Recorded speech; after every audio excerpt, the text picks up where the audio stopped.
Hello बच्चों, चलिए प्रश्न को देखते हैं। प्रश्न है किसी समांतर श्रेणी के तीसरे और सातवें पदों का योग 6 है और उनका गुणनफल 8 है। इसे समांतर श्रेणी के प्रथम 16 पदों का योग ज्ञात कीजिए। प्रश्न को हल करने से पहले जो इसकी मुख्य अवधारणा है उस पर विचार करते हैं। तो इस प्रश्न के लिए जो मुख्य अवधारणा है वह हो जाएगी समांतर श्रेणी। अर्थात हम यहाँ पर यह देखेंगे कि समांतर श्रेणी की परिभाषा क्या होती है।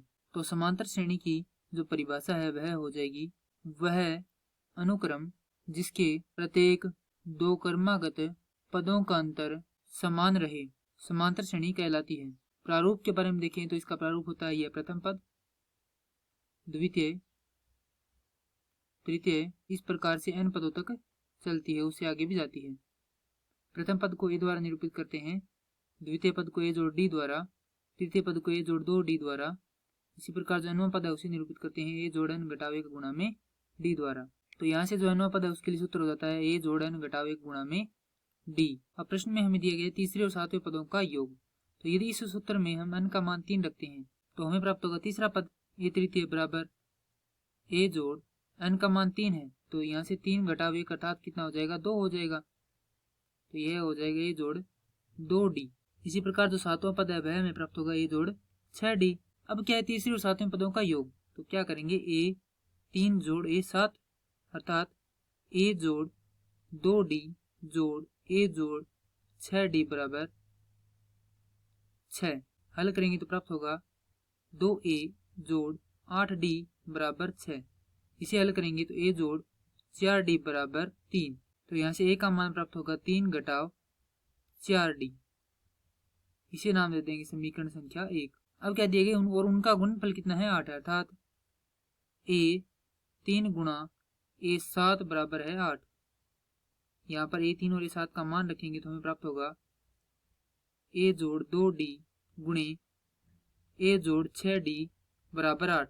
हल करने पर प्राप्त होगा a की घात 2 जोड़ 8ad जोड़ 12d की घात 2 बराबर 8। इस समीकरण में हम a का मान रख देंगे तो हमें प्राप्त होगा 3 घटाव 4d की घात 2 जोड़ 8 गुणा 3 घटाव 4d गुणा d जोड़ 12d की घात 2 बराबर 8। हल करेंगे तो प्राप्त होगा 9 घटाव 24d जोड़ 16d की घात 2 जोड़ 24d घटाव 24d की घात 2 जोड़ माफ कीजिए 32d की घात 2 जोड़ 12d की घात 2 बराबर 8। अब यदि हम इसे यह बताना हो कि यह किस प्रकार से है तो यहाँ पर देखिए यह जो पद है वह किस रूप का है, यह इस रूप में है a घटाव b की घात 2, जिसका सूत्र होता है a की घात 2 जोड़ b की घात 2 घटाव 2ab।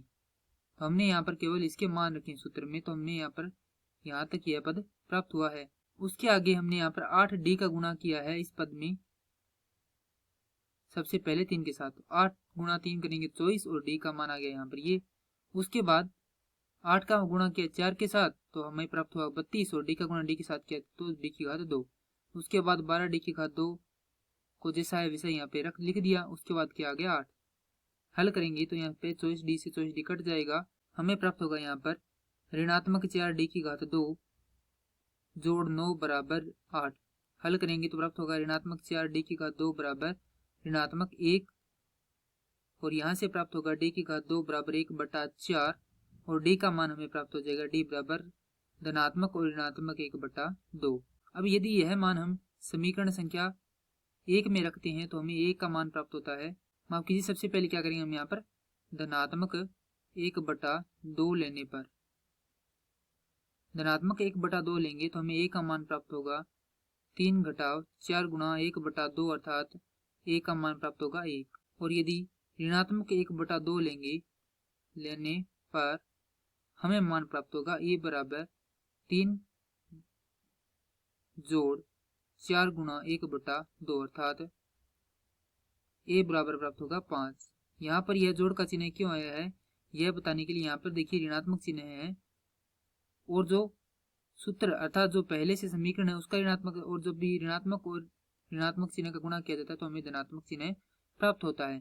तो यहाँ पर जो 1 बटा 2 था उसका चिन्ह ऋणात्मक चिन्ह हट गया और यह जो ऋणात्मक चिन्ह था यह भी हट गया और यहाँ पर क्या प्राप्त हो गया, धनात्मक प्राप्त हो गया। तो अब हमारे पास दो मान है किसके, प्रथम पद और सारवंतर के। तो सबसे पहले क्या करेंगे, जो n पदों का सूत्र है, योग का सूत्र है, वह लिखेंगे। तो एस एन बराबर होता है n बटा 2 गुणे 2a जोड़ n घटाव 1 गुणा में n का मान हमें कितना दिया गया, प्रथम 16 पदों का है। तो सबसे पहले क्या करेंगे, d बराबर धनात्मक 1 बटा 2 और a का मान क्या होगा, वहां से फिर प्रथम 1 होगा। तो s 16 बराबर एक तो हमें प्राप्त होगा 16 बटा 2 गुणे 2 गुणा 1 जोड़ 16 घटाव 1 गुणा 1 बटा 2। हल करेंगे प्राप्त होगा 8 गुणा 2 जोड़ 15 बटा 2। तो यहाँ से हल करेंगे तो यह प्राप्त होगा 19 गुणा 4।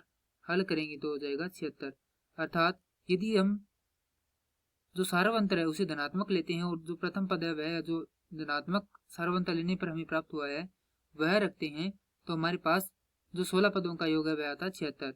और यदि हम जो सारवंतर है वह ऋणात्मक लेते हैं तब देखेंगे तो ऐसे 16 बराबर 8 गुणे 2 गुणा 5 घटाव क्यों है, क्योंकि यहाँ पर जो ऋणात्मक 1 बटा 2 था उसका गुणा इसे धनात्मक चिन्ह के साथ किया है।